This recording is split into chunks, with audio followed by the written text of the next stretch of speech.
Chiefs win the Super Bowl. Chiefs win. Cry, Eagles, cry. Great, excited to be back for another week. You know, every day I got the Three Stooges in the studio with me is a good fucking day. Mm-hmm. You know what I mean? So let's make sure he gets that bag. Frauds! Frauds! Woo! Justin's way ahead in picks. That's all that you need to fucking know. Show's ruined. Show's over. We're going home. I would like to welcome you back to another page of the Playbook Sports Podcast. What's going on, everybody? Welcome back to the Playbook Sports Podcast, where NFL offseason is in full swing. We've got the combine rolling. I was just looking at measurements for some of these offensive linemen. The arms on DeJuan Jones. This dude is huge. Yeah. He came in he tipped the scales at 374 with more than like 36 and an 1/8 inch arms. Like, you can't get to him. I'm 6'3" plus, and his arm is my body length. You know what I mean? Right. Come on, man. Like, it's a joke. He is a massive human being. And yesterday we had all the quarterbacks, and we'll do like a combine breakdown video a little later this week, so we can really dive into like who raised their stock and who hurt their stock. But I will say this, since today we're going to be fixing the NFC North, this did nothing but help the Bears position with the number 1 overall pick if they're trying to trade it. Like, this has done nothing but help them. Yeah, Jalen Carter tried to fumble the Bears bag for him, and instead all the quarterbacks said, "Hey, not so fast, my friend." Yeah, don't worry. Like there's a genuine path where 3 or 4 quarterbacks go in the first 5 picks. Yeah. Like, that's genuinely possible right now. The Bears because can of how trade well. away all of those. Yeah, depending on who's number 1, man, I could see 3 quarterbacks from the top 3. You know what I mean? Yeah. I think there's a crazy world. Don't get me wrong; it would be insane, but all quarterbacks going in the top 4. But that'd be insane. But it could. It could. I mean, and that's crazy because Will Anderson is so good and Jalen Carter is so good. Imagine getting Anderson out of the top 5. You know what I mean? That's insane. That's insane. That is insane. But we'll save a lot of that combine talk for our later this week video. And today, like I said, we're going to fix the NFC North. We've got our resident Bears fan, Addison. We've got Downtown Sage Brown. We're missing Colin. Hopefully he joins us here in just a bit. But I will start us off because I don't know how long I've got with you gentlemen. So I'm going to get us rolling. Yep. I was given the Detroit Lions, which I was excited about, but also bummed for poor Sage because I know that that's his team. No, it's okay. I'm excited to see what you do. But don't worry, I'm going to fix them up because this is honestly isn't a team that needs a whole lot of fixing. They went 9-8 last year, only missed the playoffs because they lost to Seattle in week 4. They lost the head-to-head, so Seattle got in over them. I don't know if you guys remember that game, 48-45. Wild. An absolute shootout. TJ Hawkinson had a $179 and 2 touchdowns as a tight end. That's a crazy game. My favorite Dude game went crazy. That game was an awesome game. Like, that's an underrated game just because of the 2 teams that played in it, but that game was so good. So Detroit is in a decent spot. I think they've got their head coach. They're building that offense. They've got Amon-Ra St. Brown. They drafted Jameson Williams, who we didn't even see. I mean, he could have been a difference maker for them this past year, but he's coming off an injury. I mean, he played like at the very end of the year, minimal snaps. But it's like touchdown on first play, and it's like that's not even healthy yet. You know, dude's a freak athlete. Dude's a freak athlete. There's a reason they took him in the first round last year, and that's going to be a good pick. Yeah, 100%. And they made a good pick with Aiden Hutchinson at pick number 2. You know, he was competing for that Rookie of the Year spot. He started to really come on towards the end of the year, and he's a Michigan man at the end of the day, and they kept him in town. I like that. So they're coming into this offseason with $23.1 million still available in cap. So they've still got some room to grow here. And that's with Jared Goff getting like $50 million of it, like getting a huge chunk of change, which I kind of fix a little bit, but I don't know if it's been kicked down the road a little bit or what, but you can only save by restructuring Jared Goff. You only save right at about $10 million, which is still something. It's not nothing. I'm only really doing that move for them. And then I'm cutting. They have that Hal Vaitai, who was I think a rugby player in either New Zealand or Australia. Yep. And the Eagles brought him in. And if you cut him, you save basically $7 million against the cap. Thanks. See ya. Yeah. They've got a great offensive line as is. And this guy was in and out of the starting lineup all season. Just hasn't been cutting it in the NFL. And if you can save that much money by getting rid of him, you absolutely pull the trigger there. Thank you for your time. Yeah. Yep. Thanks for being a body. We'll get someone better and we'll be just fine. Yeah. So then they have quite a few free agents. None of them marquee free agents. A couple years ago, Amani Oruwariye was their best corner, their most consistent, but he has fallen off a cliff in terms of production, and he's just not reliable anymore. And Jeff Okudah finally played a full regular season, and I plan on addressing the corner spot in 2 separate ways in this video. But I'm letting Amani Oruwariye go. but I'm re-signing Jamal Williams. I don't see how you can let him walk. He's a free agent. Market value is only about $4 million a year right now. I think he's only 27 years old. Like, he's not old at all. And he had an insane amount of touchdowns for them. He vultured a lot of them, but at the end of the day, he had over 1,000 yards and double-digit touchdowns. Like, the dude balled. And you brought it up when we talked about the carries alone compared to Swift too. Like, the guy sure, Swift missed some games, but Jamal was taking carries even when they both were healthy. Yeah. Jamal was the lead back, I would say. I think that's fair to say. And that offensive line is young and just getting better. Like, Jamal Williams can be an absolute force in that offense still and just continue to get the touchdowns. And so I'm bringing him back on a very team-friendly deal. I'm very happy about that value. And then I'm going out into free agency. And like I said, when you think of Detroit this year, their problem wasn't offense. They scored. The problem was that they got scored on more. They gave up an insane amount of points. And that's with Aiden Hutchinson on that defensive line. And that's with James Houston producing as a 6th or 7th round rookie this year as well. That's with Jeff Okudah playing a full season. Like, you've got to address the defense here. There's no way you don't address the defense and even consider being a contender. Like, you just can't. And like I said to Addison before, like, when we look at this division's wide open now. I mean, Minnesota, if even half of the one-score games that they won, they went 9-1 in one-score games this past season. If half of those don't happen, the Lions are competing for first in the division. They're looking at winning the division. If the luck for the Vikings runs out a little bit more, which it could. And so you've got to fix that defense if you want to compete. Plus, you're going up against Kirk Cousins and Justin Jefferson every year. You're going up against Justin Fields and hopefully a number 1 wide receiver over there. And if Aaron Rodgers comes back, Christian Watson again, and figure it out, like, you've got to be able to stop these teams. And so first thing I'm doing is I'm going out into the corner market, and I'm looking at like 3 different guys to bring in. Definitely bringing in at least one of them. I'm hoping to bring in 2, but I want Jamel Dean. He's the number 1 corner in free agency. He's not going to be cheap. He's going to be about $14 million a year. But I think you do that at the premium position, bring him in. He's only 25 or 26 years old. Like, he can grow with this defense and help be kind of a mentor to Jeff Okudah and the rookie that I'm going to draft. I'd be very happy with bringing him in. And if I can't bring him in, then I'm looking at Sean Bunting out of Tampa Bay also. He's kind of been not as good as he was, but he's only 25 years old and he'll be cheap. And he could grow with that defense and learn more. So he's kind of my backup option. And then I'm going back to the corner tree. I'm looking at Jonathan Jones out of New England. Not too expensive, had a solid year. He's 27 years old. Again, I'm trying to go for guys under 28 at this position because, as we all know, like, corners are super athletic, but that athleticism runs out after a time. You've got to get, like, you can't go out and sign the 31-year-old corner and expect him to compete against these guys. He'll just get cooked. I'm sorry. Well, the Lions have that mentality anyways. They don't have a single player that's 30 years old. No, they're a young team. Like, they're not going to go sign these old dudes. I mean, when you hear the Rams want a 1st-round pick for Jalen Ramsey, it's like, maybe, but even then, it's like, damn, man, like, if he's lost a step, that's so not worth it. No, and you have to pay him. Like, so you're giving up top capital and paying him top dollar.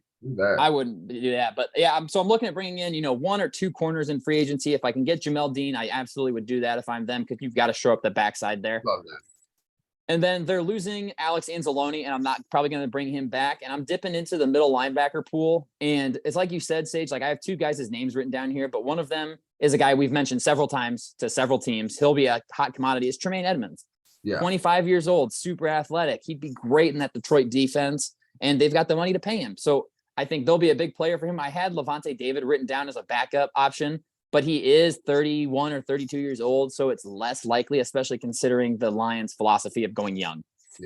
But I'm all in on defense. I'm not bringing back DJ Chark. I'm letting him walk because he's going to want too much money. And you're getting Jameson Williams back. It's like you're just swapping out an older DJ Chark for a cheaper and faster Jameson Williams. Potentially better by steps and bounds too, receiver. Yes, absolutely. So that, and then, that still will leave me with enough cap space to sign my rookie class. Which brings me to the draft. This is actually, like I said, I mentioned how it was really good for the Bears that the quarterbacks all looked good. It's good for the Lions too, because if 4 quarterbacks go in the first 4 picks, that means one of Will Anderson or Jalen Carter will be sitting on the board at 6 for the Lions. And I think they go sprinting up to the podium. I think they go with Jared Goff another season. I think they have to. They don't get enough. They don't get enough cap relief by letting him go. And they're in kind of, a unique position where they have an early first, but they were better than that position. Like, obviously, they have the Rams 1st-round pick, and the Rams sucked this year. So they have a top pick because of the Rams. But you don't have the luxury of just taking a quarterback and letting him sit behind Goff. Not when the division's this wide open. Yeah. And at 6, you're not going to get the quarterback. You're not going to get CJ Stroud or Bryce Young. They're not going to be on the board at 6 still. There's just no way. So then you're looking at having to trade up for a quarterback when you've got a quarterback already costing you a ton of cap. I just not interested in that. I think they should sit still, hope that everyone jumps the gun for all these quarterbacks who have just tested out the gym at the combine. And if Jalen Carter or Will Anderson are there, I'm taking whichever one's available, and I'm very happy about it. But in a more realistic world here, I think they are going to have to maybe reach a little bit on a corner. And I'm going Christian Gonzalez for them. Christian Gonzalez, like I said, we'll talk about later, but he tested great at the combine. He just had a great combine too. Great combine. He's the classic height, speed, weight corner that can just match up. He's 6'2". I mean, he's 6'2". Excellent instincts. Effortlessly how fast he goes down the field with these speedy receivers. And he's 6'2". Like, come on. And he's super tall. Like, he could be a mismatch anywhere on the defensive side. I mean, you could play him anywhere on defense and he'll be excellent. And that's me. That's coming from me as a huge Devin Witherspoon fan, as an Illinois fan myself. But like, Christian Gonzalez has it all. He has the size. He would be, imagine, I mean, a secondary of him and Jamel Dean and Jeff Okudah next year can compete against any wide receiver trio. You'd love to see that for them. And then that helps the pass rush. Like, if the back end is strong, the front end is now stronger because of that. So I would love Christian Gonzalez there at 6. I would even be interested, like, say a quarterback's on the board, you trade back and you still are going to get him, pick up some extra capital and still get him. So I'm all for that. Man, if Richardson's there at 6, man, I don't know. Like, I understand you want to, but man, if you get a guy, even if Levis is there, like you said, Nate, if it's Stroud or Young, they're sprinting to the podium. Yes, absolutely, without a question.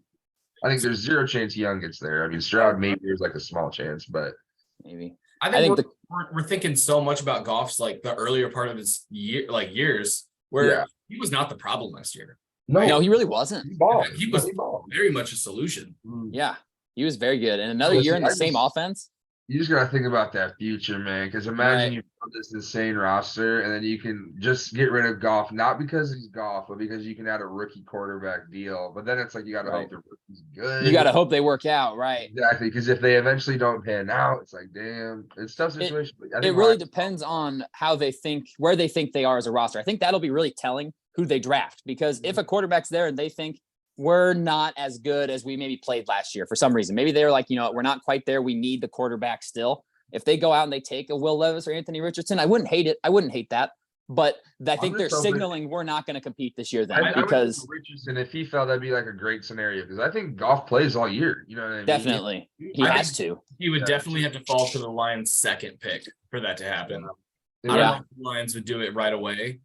I could see him maybe trading up. There's just too many like almost superstar playmakers probably going to be there still at their pick just because of the quarterbacks. Like they're going to get a top 3 player prospect. Yes. Potential because of the I would quarterbacks. agree. Yeah.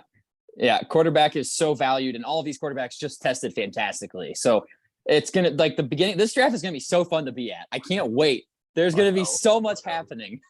It's going to be so cool. But yeah, I think if they take a quarterback at 6, I get it. I get why you do that because then you're hoping like, hey, we're not going to be picking here again for a while. We have a chance to get this blue chip quarterback prospect that could be the next freak athlete that Anthony Richardson is, or we take a shot at possibly the next Josh Allen. Although the problem is how many of these Josh Allen types just haven't worked. Yeah, exactly. Like he's the next, and then he's is he that? You know what I mean? They don't come out like that. He's a unicorn. And think everyone's going to be a unicorn. They're like, oh, Josh Allen, like he can improve his accuracy. That's not always the case. No. That's most of the time. Tweaked his throwing motion a little, and his accuracy went up 13%. You know what I mean? Right. It just doesn't happen. No, it's so rare.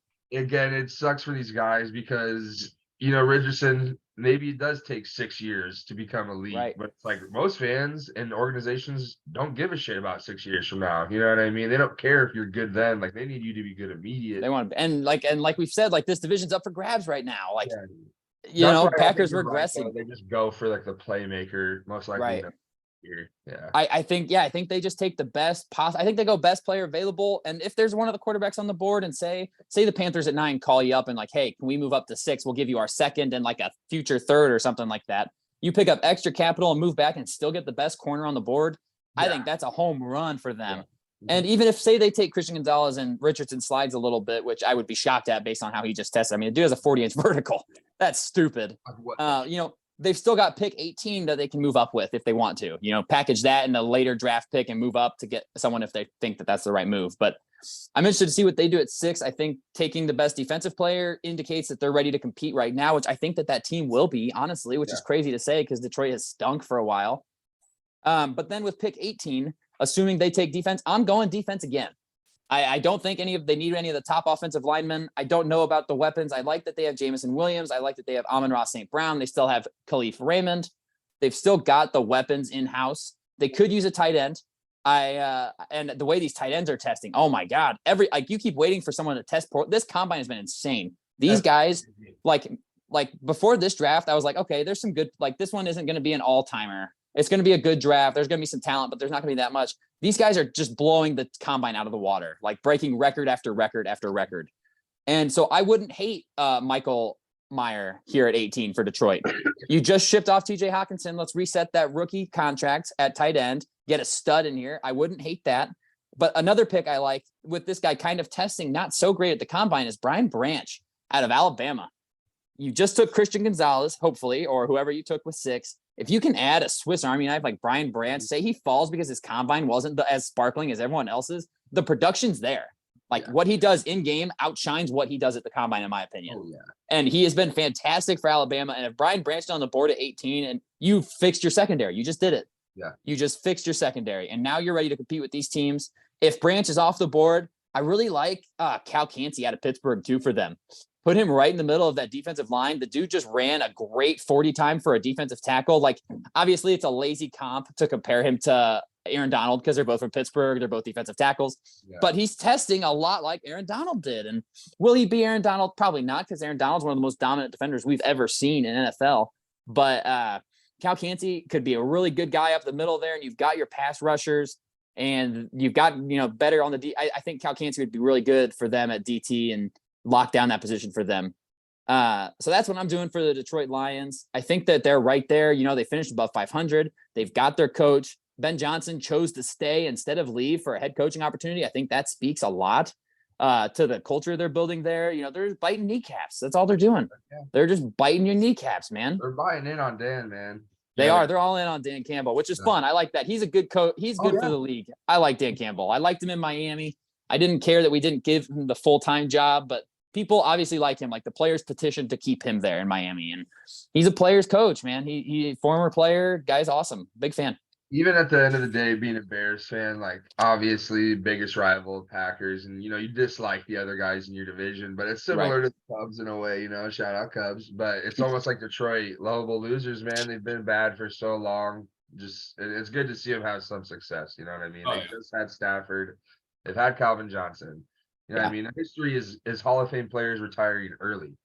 So it's cool to see them get this momentum because they really do have something potentially grasping the North here for a while. Yeah. Yeah. I mean, I don't know how Sage will tell us how the Packers are going to get better this offseason, but the Lions were better than them this year. Mm-hmm. They were better than them already. And like I said, the Vikings won all these 1-score games, and that is not a sustainable formula for success. They could be 2-7 in those games. Right. Just the coin just goes the other, flips the tails instead of heads. And all of a sudden Detroit's winning the division at 10-7. And we're like, oh wow, this team is dangerous because that offense can score unbelievable amounts of points. Yeah, 40 points. Yeah.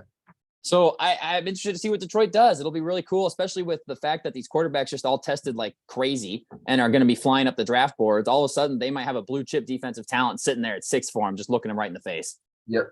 So that's what I'm doing with Detroit. Good for them finally having an entertaining team to watch. Heck yeah. Yeah. Sage, tell us about the Packers. Addis, I'm saving you for last because I'm most excited for yours. Hey, baby, I'm ready. I can't wait. All right, guys. So as you guys know, the Packers, they just missed out on the playoffs barely because of the Detroit Lions. Yeah, that's right. I know. Kind of heartbreaking for them, but I was happy to see it. Yes. Unfortunately for the Packers, they are a little bit over the cap right now, about 16 million over the cap, right? Mm-hmm. One move that's going to fix just about everything, including their mental sanity, is, hold on, I'm actually not going to tell you guys. I'm going to go take a darkness retreat for 4 days. Thanks. Because it doesn't matter to anyone but me, and business doesn't matter to me. And no, I'm talking about Aaron Rodgers, right? I'm so sick of this man just getting everything he fucking wants. And it's just so fucking annoying. You know, you watch him and he doesn't care what he says about any of his players, any of his coaches. He goes on Pat McAfee. Well, I watch it every week. Sure. I see him and I'm like, why would you say that about your team? Why would you create this drama in your own locker room? And at this point, I don't think he's a cancer or anything, but I think it could get there. Yeah. So I want him out of the building. So let's trade him. Yeah. That's the hard part though. Yeah. Because he's taken on a big salary. Huge. 39 years old. Coming off of back-to-back MVPs before this year. Yeah. So that should help his case. But I've heard reports of people saying, I want 2 first-round picks for this man. And I've heard reports of saying, I can do it without a first-rounder. Yeah. And I don't know where in the middle to go with that. Sure. So I'm just going to meet in the middle, trade this man to the New York Jets. Yes. Yeah, let's add another great quarterback to the AFC stage. Brilliant. Absolutely brilliant. I'm not thrilled about it, but they said they're not trading to the NFC. God dang it. I hate it. I hate it. Keep going. They're not going to the NFC, so he's going to the Jets. And I'm going to say for a first and a second rounder. Okay. That's fair. That clears up cap space right there, you know? Along with that, Aaron Jones, his cap hit as a running back, a 6th-year running back, is $20 million. Ooh. When you got AJ Dillon sitting behind him. That was a bad contract when he got it. I didn't understand it at all. So trade right there. He's going to the Arizona Cardinals. We're taking a 3rd rounder for him just to save some money. Right?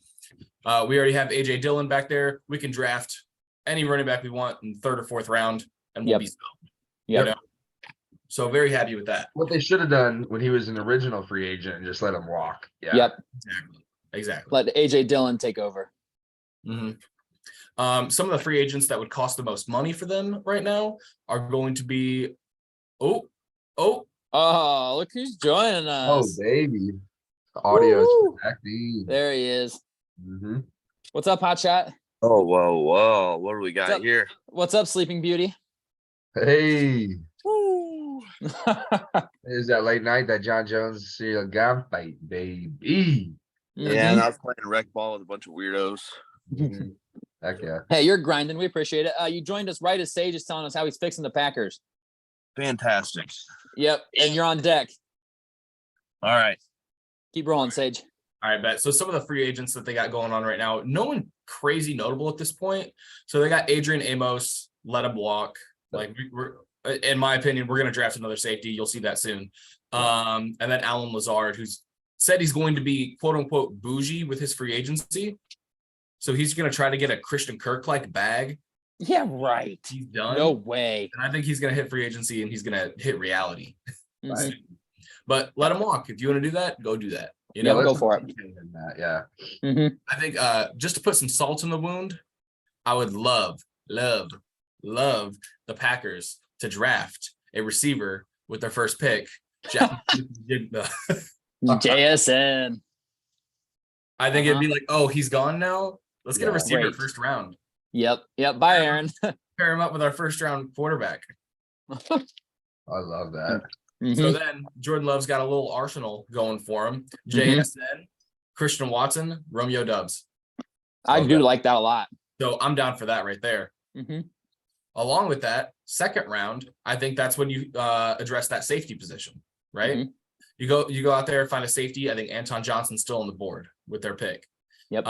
You pick up Anton Johnson, Texas A&M. He's an immediate plug-and-play starter. Replaces Amos and even elevates that play, in my opinion. I would love Brian Branch, but he's not. Yeah. Well, now if you trade with the Jets and he was a Jets first rounder, you would have a chance at Brian Branch. I think at 13 or 14, wherever they pick. That's true. The Packers pick at 14. So I would love that, but I don't know if I would pick him that high. That's pretty high. I might pick an edge rusher that high if we have that. And in that case, I'd go for like Tyree or Murphy or that right there. I like that. Yeah. So we're going there in the draft. And then third, we still need a tight end, right? There's a tight end. Hold up. Let me find him real quick. You can't have Darnell Washington. Don't even try it. I don't want him. Man, that was a wicked snag he had. Bro, his I know hands that's just swallowed so that dumb, but football. it's holy, man. Holy. He's a freak. He's a freak. Get this man to Miami. Come on. Give me Darnell. If Darnell Washington is bye Mike. If Darnell Washington is drafted, I'm getting his jersey the next week. As soon as it's available. There it is. Mr. Sam Laporta. Yeah, from Iowa. Iowa, right? Uh-oh. Oh, there he is. Yeah, Sam Laporta from Iowa. It's not that great of a blocker, but he's going to be another weapon for him. And as we know, Iowa with tight ends and offensive linemen. Dude, it's a machine. They've just produced. It is. It's literally just a factory. Yeah, if you get an offer from Iowa as a high school tight end, you just know I'm in the league. Yeah, you take that. Thank you. Yeah, it really is a factory there. This tight end class is crazy, by the way. I know, dude. Tight ends and corners, I love it. Honestly, this third tight end could be a first tight end most years. Yeah, absolutely. This is just a damn good. It's like, there's a tight end. Maybe the first one get picked in like the mid-second round, mid-third round. Right. No, it's not like that this year. No, these guys are freaks. Yeah, I'm loving that. Love to see it too. I like those moves. So yeah, we got Jordan Love with an arsenal.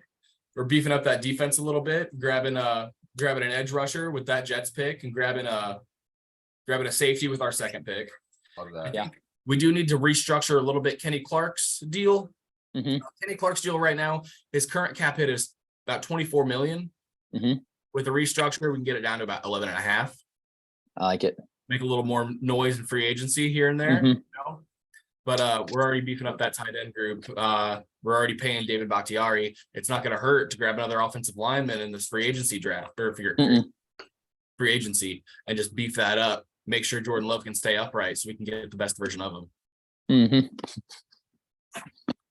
Yeah, I like that. Nice work. Okay.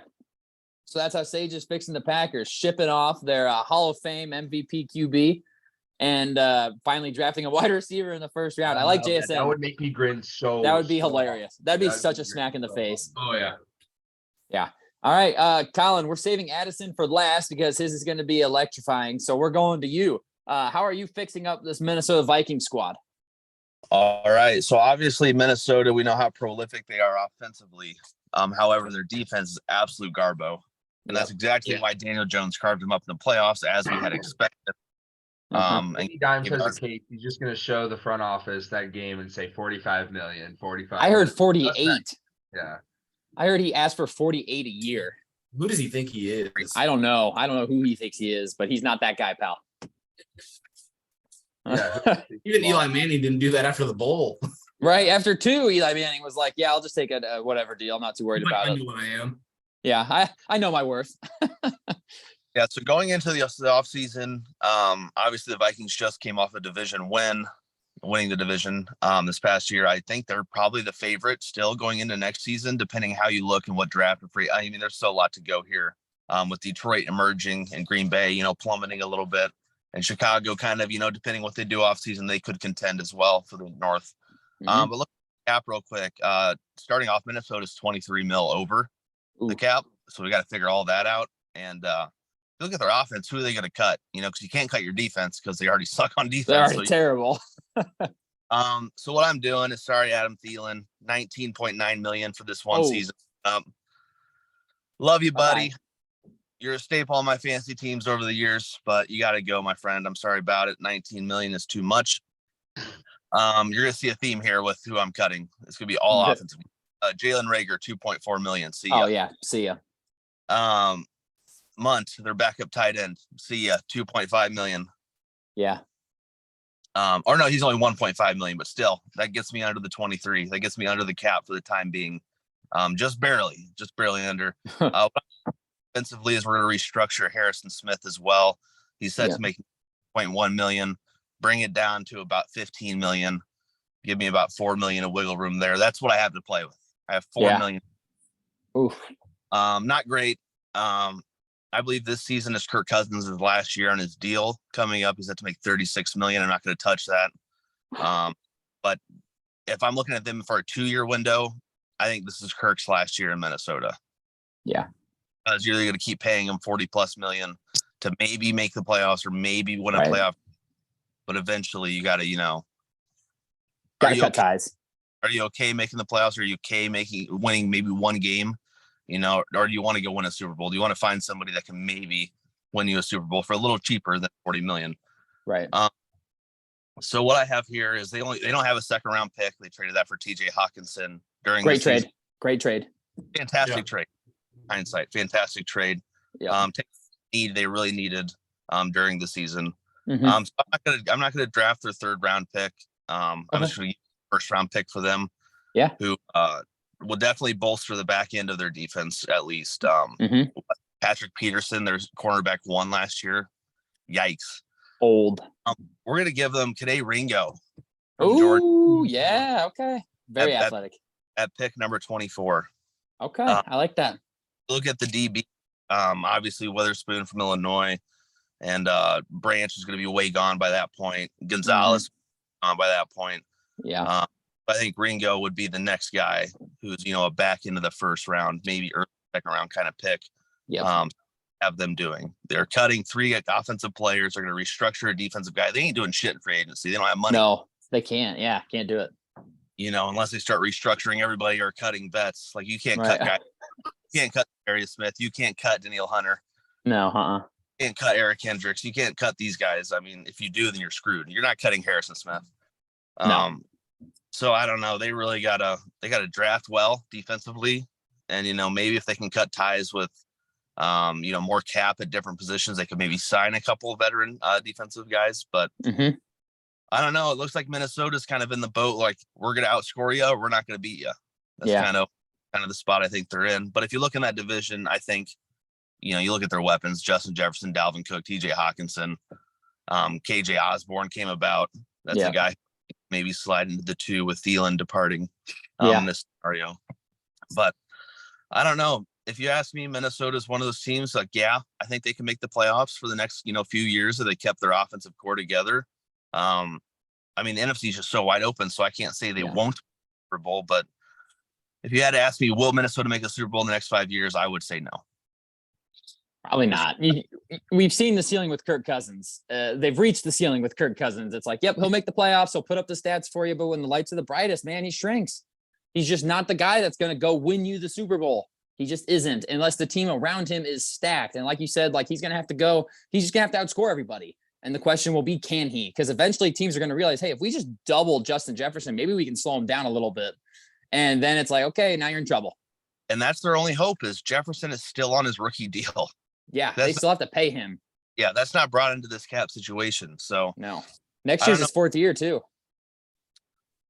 Yep, so that'll be fun this next offseason for them. But yeah, Kirk Cousins kind of in a nutshell was that 4th and 7 play for the game. Let me throw it 3 yards. Yeah. And had the guy wide. I'm pretty sure they showed like on the play. He did. You know what I mean? Deep left. They ran like a wheel concept to the left and he got wide open. But wide open. I mean, I'll say Minnesota, feel bad for their GM, but I think there was more of an understanding in the front office and the ownership where and what the situation of the team is. Got to go for it with Kirk because you sort of strapped yourself into this situation. Colin, I think you're right. I think this is his last year, man. Yeah. I think next year we might see a couple guys in purple on a different team. Mm-hmm. I think they might be blowing things up and just trying to extend Justin and going, hey, you're the one piece we have. You're all we have. Like, we're going to throw you a bag and hope to God you make a quarterback good. You know what I mean? Or we're bad for a year and you get a stud, but they are in an interesting spot. Colin, you bring up the Super Bowl thing in 5 years. I almost think there's no chance. Like, this is it. This is if their it's not shot. this year, it definitely ain't happening in the next 4 years because who's quarterback? And if they compete this year with Kirk, they ain't getting the first pick. They ain't even getting a top 5 pick. They're going to have a winning record. Let's just be blunt. Yeah. So Their best situation is almost exactly gets hurt. Yeah. Exactly. So Kirk gets hurt, you get a bottom 5 pick. You go get Caleb Williams. Jada puts up numbers and you're good. We'd love to hear it though from my team's perspective though. Right. Yeah. Oh yeah. Sorry. Real At their roster, I mean, there's maybe 4 guys you lock up. You lock up Jefferson. You lock up Darisaw at tackle. Yeah. You lock up Hunter. Yeah. And then who else after that? After that, man, it's thin. So I mean, that's compete, but they can't win it. So I don't know. That's what I got. Yeah, that's they're in a tough spot. Like you said, they've got to figure out how they're going to compete. Like, and I hate to keep saying it, and don't like you don't want to put out a non-competitive team, but if your team isn't good enough to beat the Eagles, if your team isn't good enough to beat the Chiefs, what are we doing? You've got to get to the point where you can beat them. And I know it's going to be hard. Like, that's really not easy, obviously, but like, what are we doing? Like, you're going to let someone like Justin Jefferson walk because you don't have the money, because you're putting together this band of veterans to try to compete in the NFC because you think, we win the North, we're good. It's like, okay, but look at the talent around in the North this past season. Like, good job. You won it because you won 9 one-score games. That is not sustainable. I've said it several times today. That's just not sustainable. You can't do it every year and hope that it's going to happen. Like, they got lucky to win as many games as they did this year. You know, they played several teams with backup quarterbacks and they won by 6 points. They won by 3 points. Like, they got very fortunate this year, and next year that won't happen probably. And the North is just going to be better next year probably. So I think the Vikings really needed to do something this year, and they let Daniel Jones throw for, like I said, he threw for over 230 yards 3 times this season, counting the playoffs, twice against the Vikings. That is bad. Yep. Bad. And like, eating in the division isn't good enough, because guess what? Then you make the playoffs and you play all the really good teams, and that's what happens. That's kind of pisses me off being a Cowboys fan. It's like, okay, we're good enough to beat our shitty division, and then when it's time to play the better teams in the conference, we just shit the pants. So, yeah.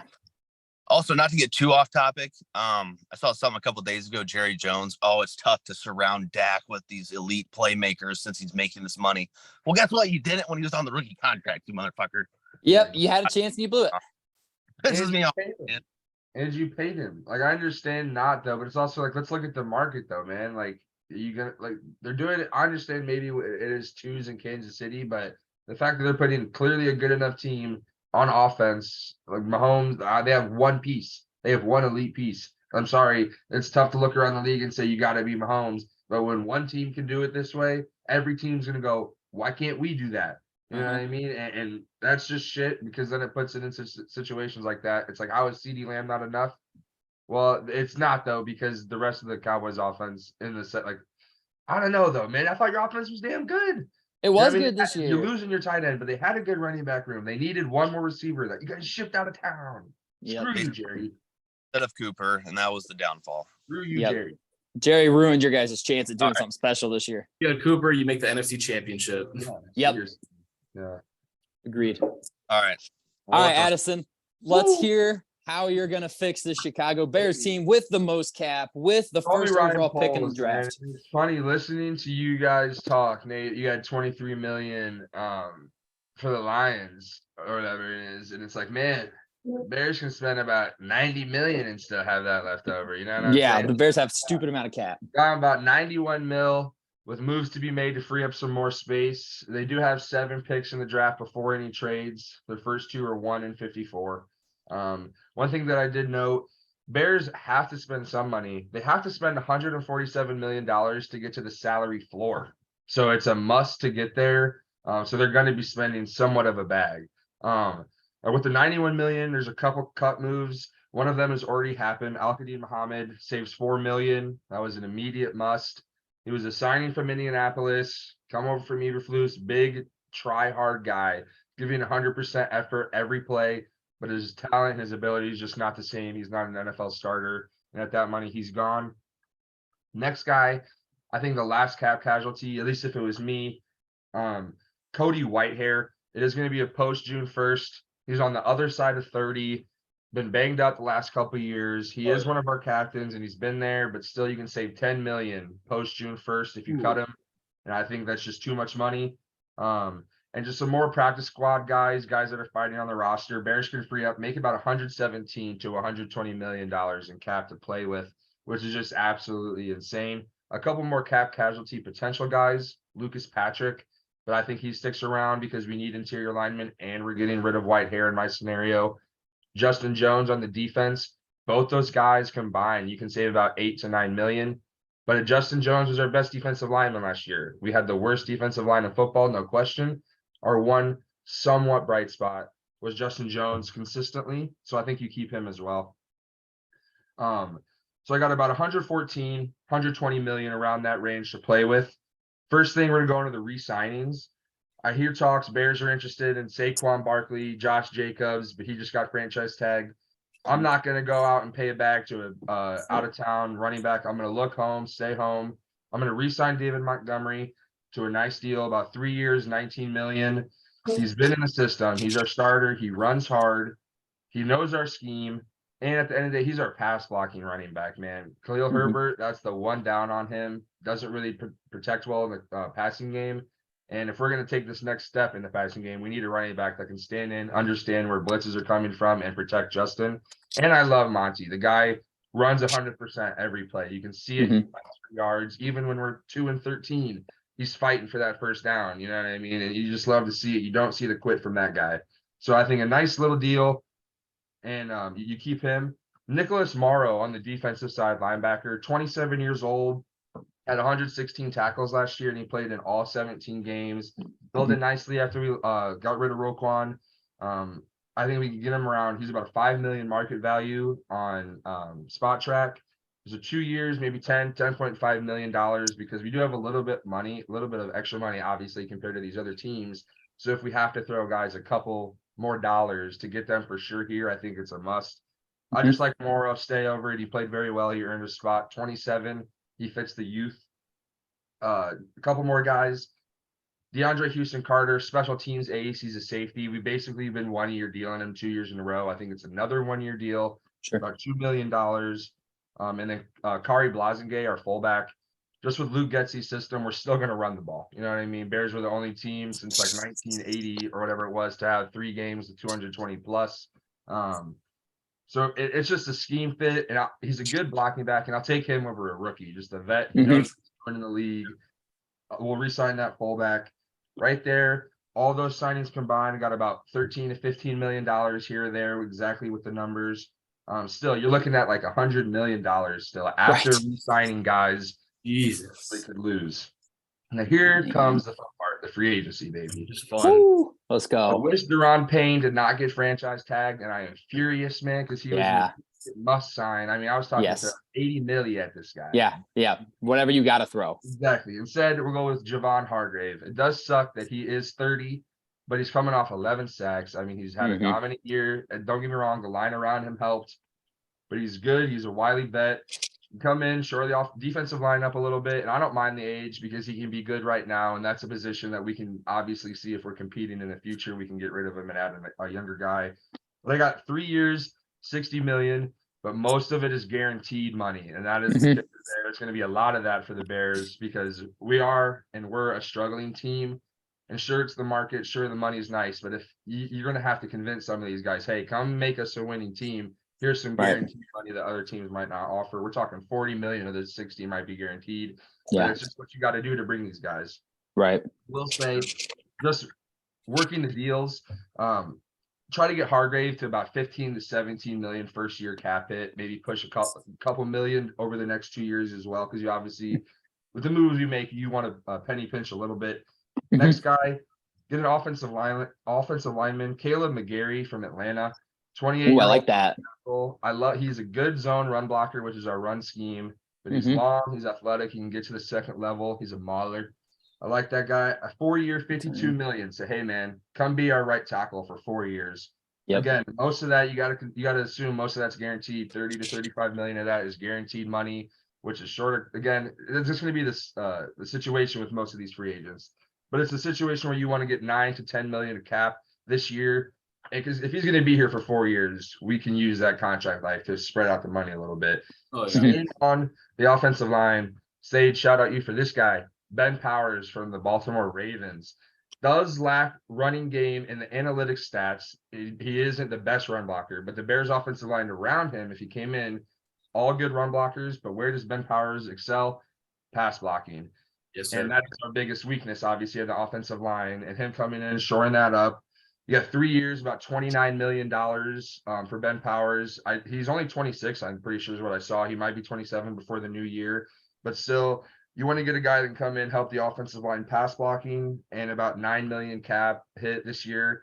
I would love to get Ben Powers in there, get 2 offensive line pieces, especially when I cut white hair. We're obviously going to have to address the inside of the offensive line a little bit. Here we go.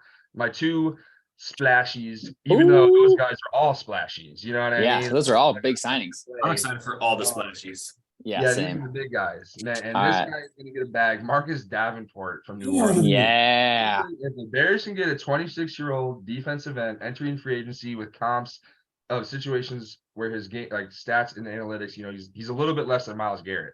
Well, Myles Garrett is the best defensive end in football. If I'm taking the guy that's a step less than him, I am loving that. But 4 years, I'm assuming like $95 to $100 million contract. I mean, Worth it. Worth it. Yep. I got him at 4 years, 95. Obviously, at bidding, I could easily see this guy getting over $100 million. He's just the best edge on the market. But he's 26 years old, entering his prime. He's the perfect situation for the Bears. If we're going to take off in the next couple of years, he's going to be hitting at 28. Situation where you can move the cap around. Again, it's so much money of that is guaranteed, though. We're talking 75 million of that is guaranteed. Yeah, fat amount. It's got to be, though. At the end of the day, it's insanity. But to get these guys to come play for the Bears, it's just what's going to have to happen. I got to be able to move his cap hit down a little bit this first year, just so we can keep guys under 20 to 22 million. Obviously, backload a little bit with the big numbers. Now, this next guy. This was my one want. I don't know. I think this would be unrealistic, especially if we went after all these big guys. I think this one is just too much cherry on the top for me, but I did make it because we've got the money and it's still all there financially. But Dalton Schultz, man. Yes. Cowboys let him walk. Cowboys let him walk. I love what he is, man. He was a security blanket for Dak. Even in double coverage or single coverage, the guy can make plays. And we still have Cole Kmet for this year. That's why I went out and got Dalton Schultz. Because if we're gonna have to pay one of those guys, I want the guy that's put up big numbers, big touchdowns. Kmet did have touchdowns last year, but he's a better blocker in my mind than a receiving tight end. And if we're gonna pay a tight end in today's league, give me the guy that's a better receiver, okay blocker, than great blocker, okay receiver. So if we're gonna go, I'm gonna go get Dalton Schultz about 4 years, $60.5 million, about 15 a year. Try to get that cap hit down to 12 this year so you can still have money to play. But that's what I got for free agency. So I got big moves, 2 new defensive linemen, 2 new offensive linemen, a weapon on offense for Fields that I think a 1 tight end, you know, and you pair him with Komet. I love that 1-2. Get those guys on the field basically every play together. Oh yeah. So we'll go to trades here. And the trade really, obviously, the big trade we got is the Bears' #1 pick. And just because, like you said, Nate, the quarterbacks testing so freakishly at the combine, man, like 1, 2, 3 quarterbacks, I could easily see it. I don't buy Chris Ballard's, we're not trading up. We can get a guy at 4. Okay, take the worst quarterback at 4 guy and see how long. Right. You're going to be gone sooner than later. And again, Irsay, if he falls in love with the guy, he's making the call. Yeah.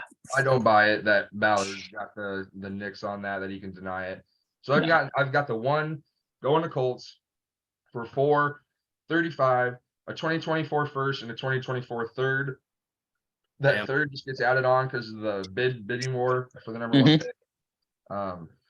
And we immediately are going to be flipping one of these picks. So we've got 54 from the Ravens, and we also have 64 in the 3rd round. I'm going to Arizona, and I'm going, hey, number 64 and a 2024 4th. And if that's not enough, I'm offering 54 for DeAndre Hopkins straight up. If they don't take it, I think they're out of their mind. Got $35 million in cap hit over the next 2 years, and the kicker is $20 million cap hit for the Bears this season. So it's basically like another free agent. You're paying $20 million, but he is older in age, and you think, man, if the Bears were competing in 3 years, maybe D-Hop doesn't have it. But Nate, you brought it up. Fields hasn't had a 1. We don't know exactly. We need to find out right now. DeAndre Hopkins is a top 10 receiver right now. We can go get a guy that is an alpha male receiver in the league, goes up, makes plays one-on-one, any situation. I mean, we've seen the guy in triple coverage and Hail Mary plays make plays, but he's still he's #1 receiver in the league. And you get Fields' as weapon that just takes over the receiver room. And again, the cap hit, I think, is huge for Arizona to get out from underneath it because they got a new head coach, new GM, the situation we don't even know. There's rumors. I mean, what's up with Kyler? You know what I mean? What's there? But I think D-Hop, good trade. 54, I think, is there's no chance you offer that Colts 2nd-round pick for DeAndre Hopkins. No. You have to package another pick with that 54, and maybe you do it. But I just think he's one of the cheaper, better options available capital-wise. Obviously, you have to pay him a little bit of a bag. Right. with a $20 million cap hit. But you get that receiver for Fields, and that is just a monster offseason from additions outside of the team completed their final DeAndre Hopkins trade. Love it. One guy for an extension from the inside. You sort of handcuff yourself with a Dalton Schultz signing here because you can't really, you only get to sign one of these guys. You've got Komet, you've got Mooney, you've got Claypool and Jalen Johnson all coming up for extensions. If you sign Schultz, I think Komet, you just look at what he does this year. I think Mooney and Claypool, you almost put them against each other. Who's the two? Who wants to go earn this money here and potentially stay? But you have to play well this year because you're both free agents and we're not signing one of you and then the other goes off type situation. I got Jalen Johnson extending to a 3-year, $24 million deal. Get about, and you can drop the cap hit this year. That's what the hope is. Get about 6.5 against the cap. But with all of these moves and obviously the $10 to $11 million the Bears are going to need for the rookies, I got them finally going from about 114 to 120 mil all the way down to about 4 mil, 3.5 to like $5 million for in-season signings, emergencies. Most teams have $5 million put away for that. But it's monster additions everywhere. I mean, adding just those free agents alone, we haven't even talked draft yet. And draft number 4 here in this scenario. In my mind, I'm hoping that, like you said, these quarterbacks have tested so well. 1, 2, 3 quarterback. Boom, boom, That'd boom. be huge. Arizona gets offered something that they can't deny, and they trade out of 3. Bears take Will Anderson or 4. Yes. Say the Cardinals don't trade out. They take Will Anderson.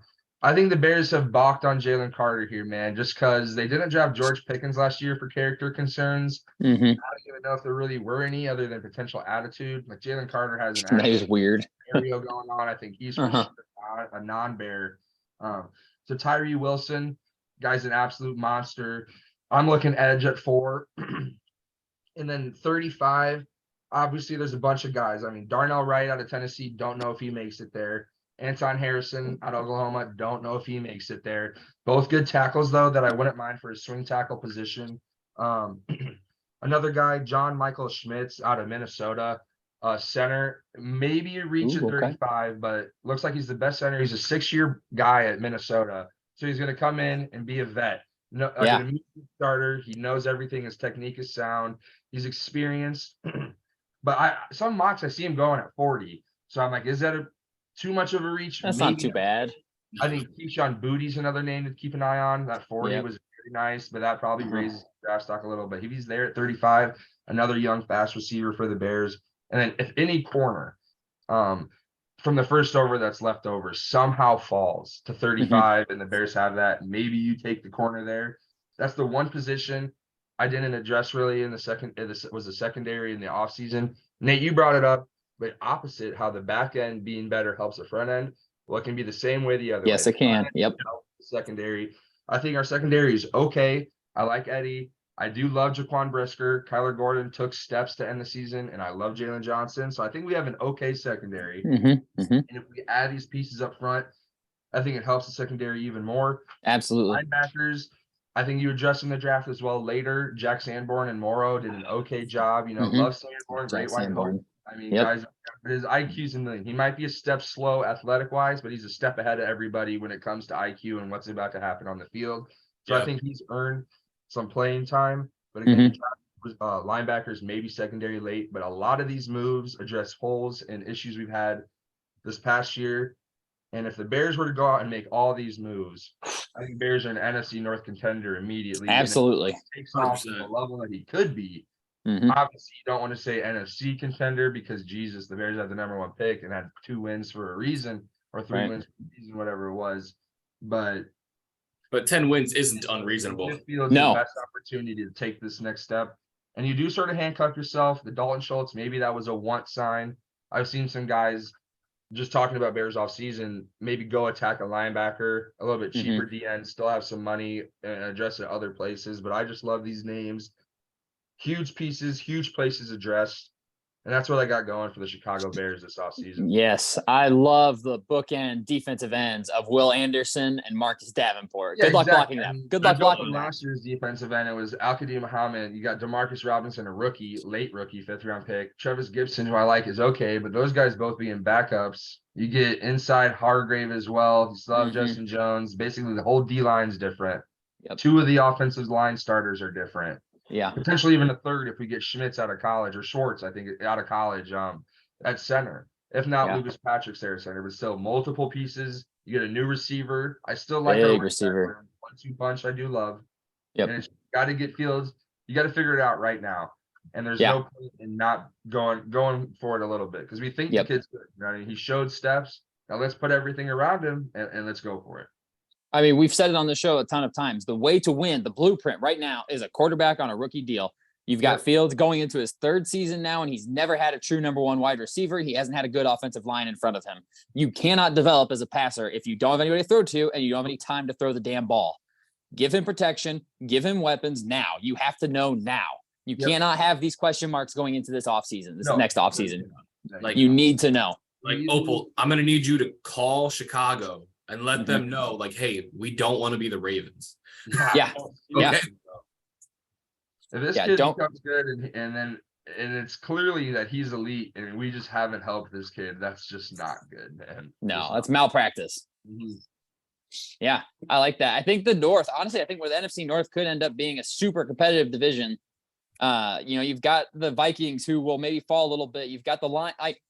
There's a scenario where Green Bay's in last place at the end of next year. Like, that's any of these teams could win the division. Any of these teams could be in 4th in the division next year. Yes, Chicago has the number 1 pick this year for a reason, but if they make all these moves and all these signings and they bring in all these weapons and do everything that you're suggesting, which they why not? You have the most money. Exactly. You can outpay anybody in the NFL right now. You can afford anybody. You were here when I said it, because I think you were moving around, but Bears at minimum pretty much have to spend $150 million on free agents to meet the salary floor. Like, they have to spend that. So there you go. Minimum, they're going to be spending some money. That is a little scary negotiation wise. When they may try and hold you. We know you have money. Yeah, exactly. No, that's the thing, and that sucks. It's like, maybe that's why you do lose out on a Schultz, because you have to pay some of these guys and it adds more. Up.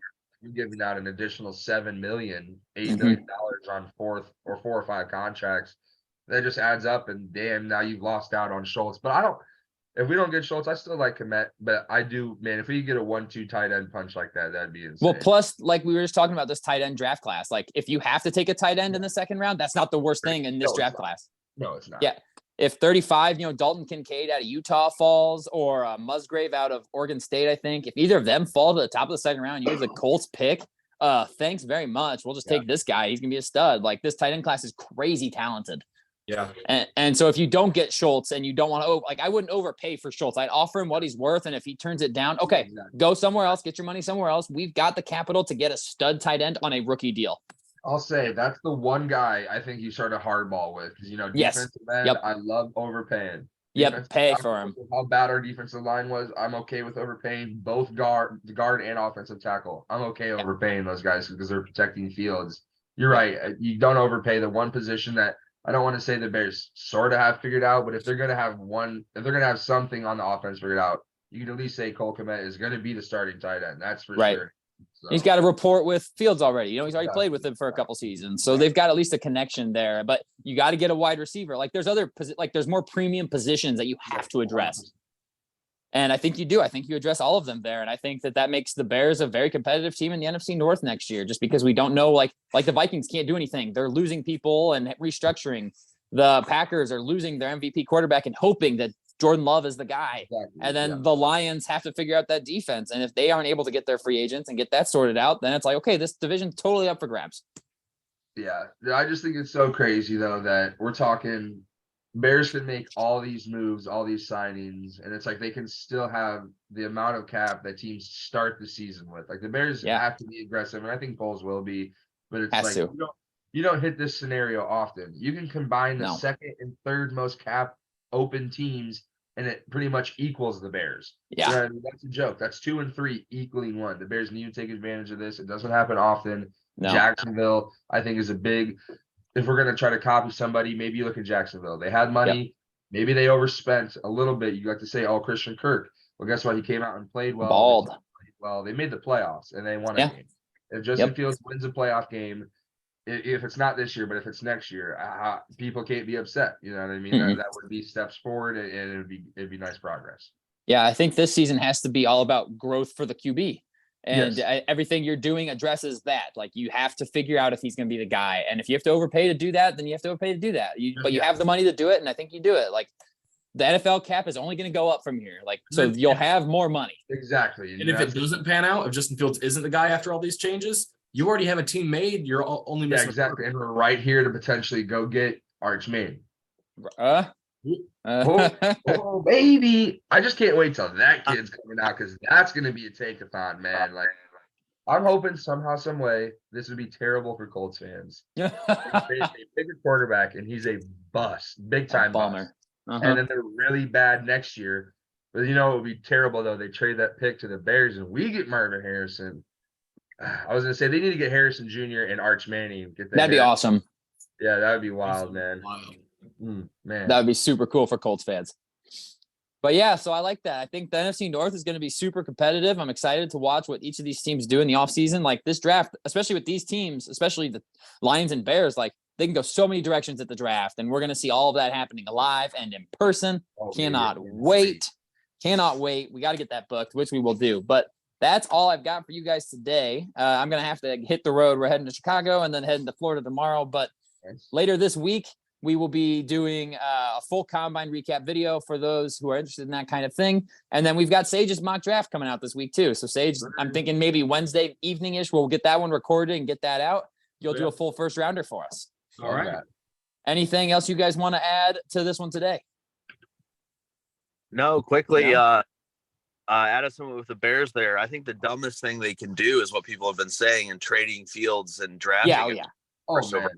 I think that's why you just throw it younger. Sure, you get 2 more years on a rookie deal, so you push that can down the road. But guess what? You throw them into this, kind of shitty spot, depending what you guys do. Obviously, free agency and stuff. So I don't know. Also the option that Fields goes in is elite for another team as well, and it's like, oh my god, that would be the worst case scenario. Well, and specifically, like, draft capital wise, I think you get so much more first pick than you do for Field. Yes. Just because, the team can go get who they want specifically. Yeah. Like we said, it's 2 years less on the rookie deal, or 2 years more. Sorry. It's just so dumb. Everyone's saying that. I think it's just reporters with nothing to talk about. It's like, and the GM knows, hey, Field is our guy. Like, and I don't want to relate this because I often relate things to my team, but like, everyone's like, oh, the Dolphins are not totally sold on Tua. It's like, no. The GM and coach have both come out and said, this is our guy moving forward. And if you can't believe it, Matt Gassman, who was like, oh, these reporters are saying Tua, are you sure you guys are gonna keep him? It's like, dude, they have nothing else to talk about. They're bored. And they're like, oh, they could. But if the GM and coach both come out and say, that's our guy, it's their guy. Why?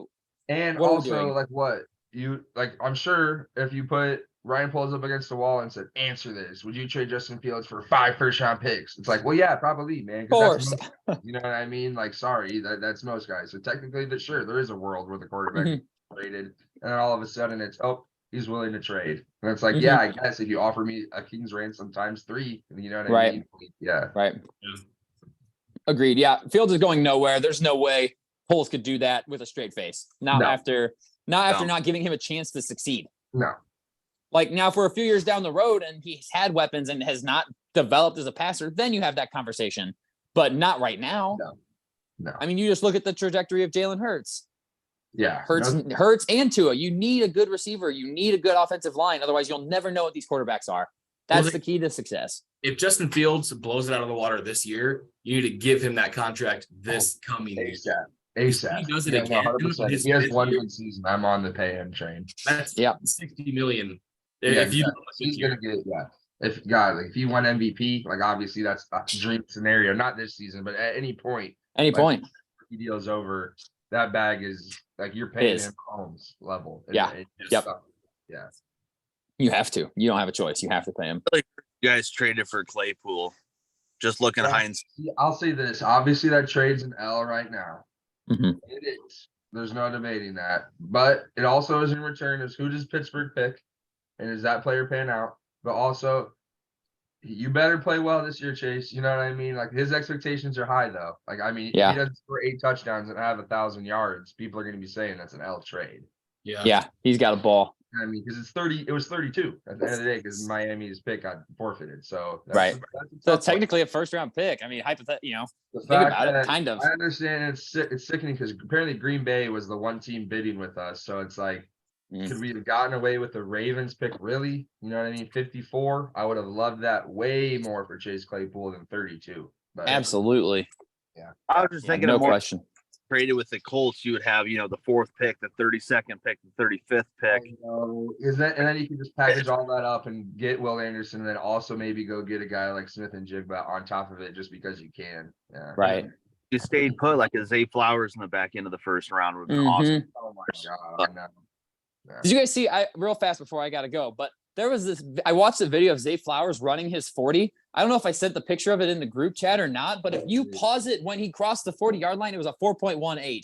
Yeah, But that's then you keep watching and the clock's like a 4.42, and it started like maybe 5/100ths of a second late. But even if you add that, that's a 4.23.